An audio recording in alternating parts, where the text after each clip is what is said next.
Hey, what's going on guys? Wired Gaming back again with some more Survive the Nights, and today we are going over DEVBLOG 37, an update from JT. Oh yeah, that's gonna be cool. The boss man himself. If you do not know, JT is the lead developer on Survive the Nights. He doesn't normally do the devlogs, so that tells me that this one is going to be pretty damn spicy. Now, if you're a fan of Survive the Nights, make sure you subscribe to the channel, drop a like on the video, it'll be much appreciated. We cover all sorts of Survive the Nights here. At the moment, we are doing a giveaway challenge, which is on Fridays and Mondays at 7 PM. If you check out those videos, then you could possibly win yourself a copy of the game if you don't already have one. Now, let's jump in and go through this devlog. Hey everyone, it's been a long time since I've written an update. We've decided that this week we'll do the update since it will cover this week I'll do the update, since it will cover mostly things I've been working on. That and JB's garage roof has fallen in and is leaking all over. Haha, dude, that's not good. Hopefully everything's okay. It's not too bad. Damn, that's not good. But everything is ticking along nicely here at A to Z HQ. We're back in the studio now, which allows for a greater creative environment. The guys have done an amazing job working from home. However, it's simply not possible to bounce off each other in the same way as when we're all in the same office. That's awesome news. That is very good news that they are back in the office. That's a bit more normality to life, especially for those guys and the game itself, which would be great. I'm looking forward to this. It's going to be good. So, there's been a flurry of exciting new developments, which we are so eager to showcase. Some of which will be summarized below. There's always so much going on, and we're constantly trying to develop our workflow so that JP can effectively deliver all the goodies in these weekly updates. Nice. So, what have we got? Oh, we've had an awesome opportunity to engage with well-known content creator Generic. I'm really sorry, dude. I am like trashing your name. I'm very sorry. We used to watch his content back in our Minecraft days. When he reached out to us about Streamlabs Integration for STN, it seemed like a no-brainer. He has developer that collaborates to create mods, which allow his viewers to manipulate gameplay and create rich engagement. We pretty much immediately decided that it would, one, make more sense just to add this feature directly to the game. Doing so will allow more control over gameplay than a mod can, with the added benefit it would be in place for any streamer. 100,000 viewers. Wow, that is very cool. I like this. In theory, it should be as simple as clicking authorize. Once authorized, the game can read event data from Streamlabs. The way I've implemented this means that it fully wraps our already tried and tested commands and permissions system. That means that providing the streamer has the correct permissions, any combination of commands can be triggered based on Streamlabs alerts. Oh, that's going to be insane. Jesus. That's very, very cool. So, now, so you've just got to authorize it in Streamlabs and authorize it in the options on the game. Okay. That's pretty cool. That is very cool. Alright, so we're gonna have to go through all of this stuff and set it all up. I don't know whether it will work through. No, it's okay. So it is just Streamlabs. It doesn't work for Twitch or anything. So I am gonna have to get Streamlabs up and running. Now, as you can see by this image here, this method of implementing also means that in order to add to Streamlabs features, all we need to do is add new commands. The streamer wants some crazy feature when they get raided, no problem. All they need to do is set up a new command and the rest will be handled by the Streamlabs interface. So that is very cool. So on options, we go over to Streamlabs, bish to the bash to the bosh, and then we can add all sorts of random stuff. Okay, right, that is very nice. I like that a lot. Wow. So that's something we're going to have to try and test out. Now, down below, we've got some more stuff as well. We feel that this is a great opportunity to have some shared benefits from playing Survive the Nights. When streamers play the game, it gives us more exposure, which ultimately supports revenue. The more revenue we generate, the faster we can bring features to the game. We think it's awesome that streamers will be able to leverage the game to also benefit themselves. Some potential use cases are shown below. Nice, I like this. Intrusive companion when someone donates with the donator's name tag. So we have a chicken. Wow, that is beautiful. A chicken companion. I need an army of chickens versus the horde. I don't know if it works like that, but we'll see, really. And down below, what have we got here? Okay, spawn zombies when someone subs, with the sub as a name. Okay.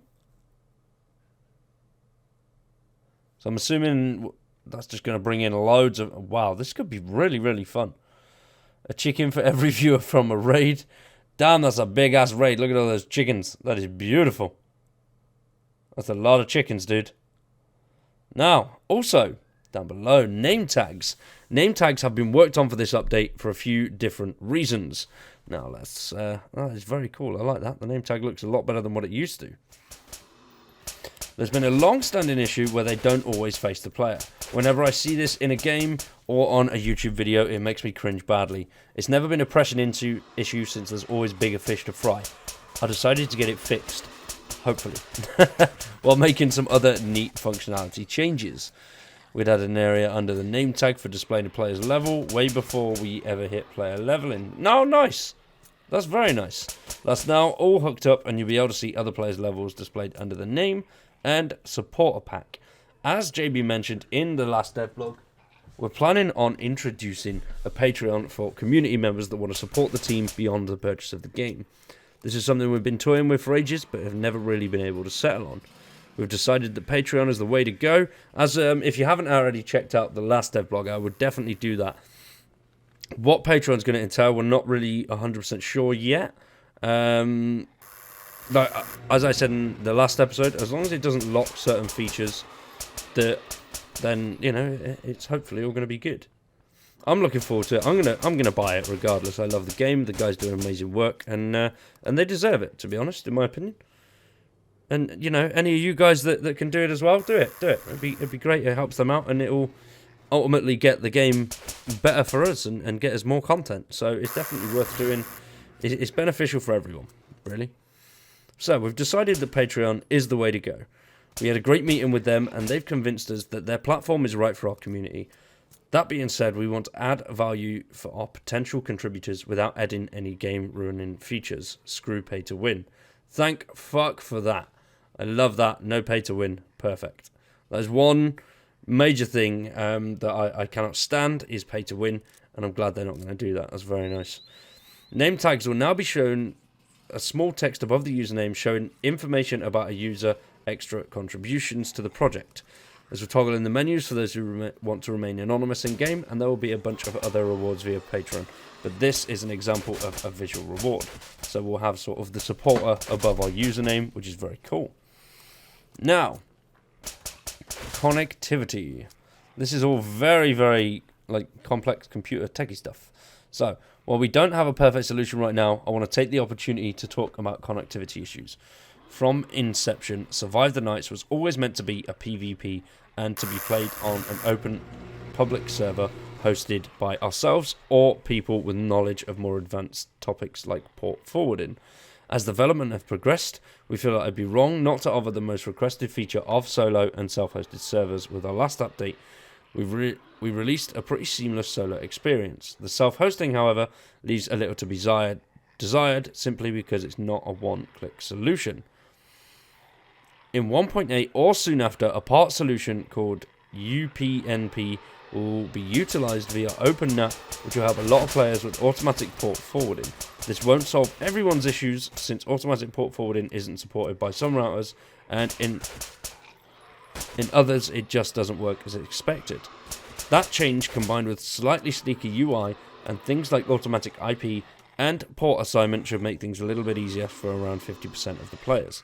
However, it's wrapped, firewalls and port forwarding is a ball ache and something that we want to streamline for you all. It's on our radar, and in the near future I will implement a solution with one-click self-hosted servers that can be connected by all your friends without all the hassle. Okay, so that's very, very confusing. Like, really confusing.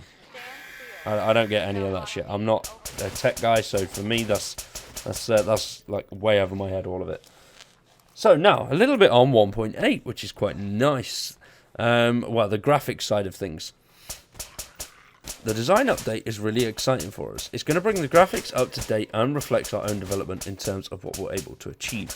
That being said, everyone is super excited to get finished up on the update and get it released. We have a lot planned for the future versions of the game, but in shorter term, probably version 1.9 and 2.0 will be focusing on early game and quality of life fixes.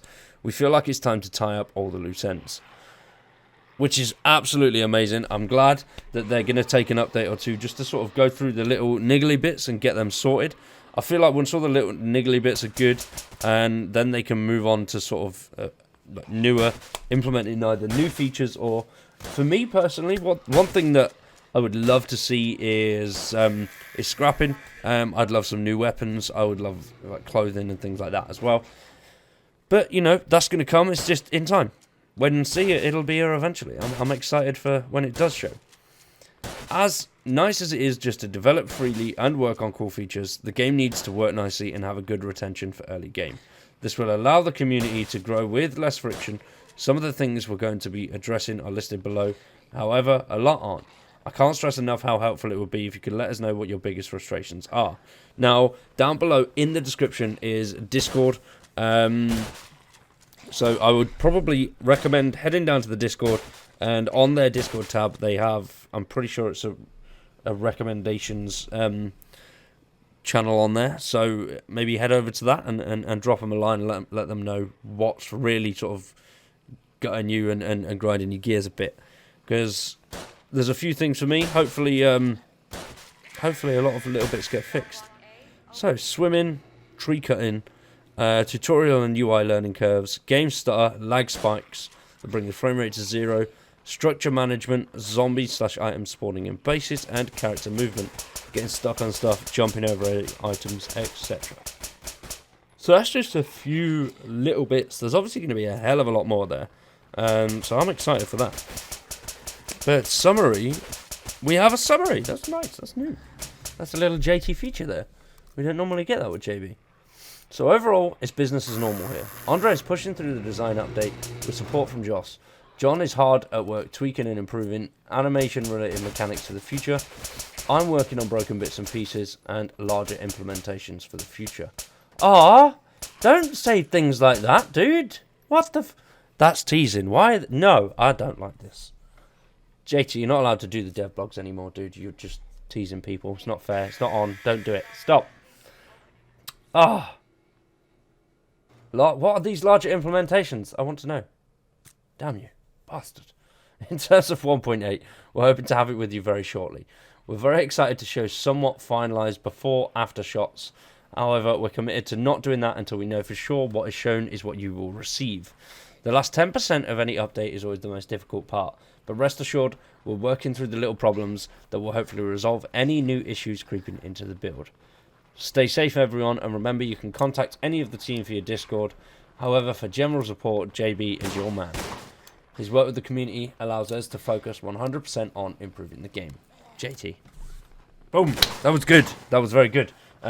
That's nice. Once again, there was a few little bits in there that I don't quite understand with the hosting and stuff like that. As when hosting was released, I did say that because of my computer knowledge, I don't really want to be saying too much about that, because I don't want to get things wrong and people do things that shouldn't really be done, because I don't know how it works. I don't know if you can damage anything or mess anything up, so I'm not going to go into it because I don't have the knowledge there.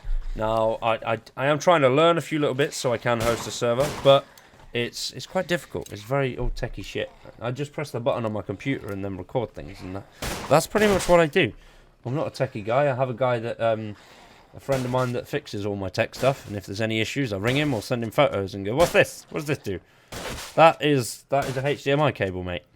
Oh, is it? Okay, I know what that is. Yeah. And what does this bit do? That's the on button. I know what that does. Cool. Yeah, that's about it. That's my knowledge. But yeah, so I'm not going to go too much into that. If I do start to learn a little bit more, then, you know, I'll try. But I don't want to say things that aren't correct. Now, with the bit that they went over at the start with Streamlabs, I am going to get stuck into Streamlabs at the moment. As I've said, I'm really, like, everything's I'm a bit piled under at the moment. I'm trying to smash out as much as I can with Outriders, just get that finished. Once that's finished, we should have a lot more time.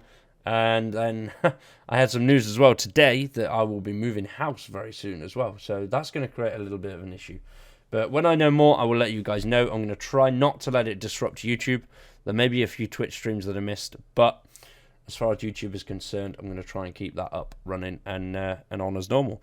But for today, ladies and gentlemen, that is it from me. So thanks for watching. I've been Wired. You've been awesome. Peace.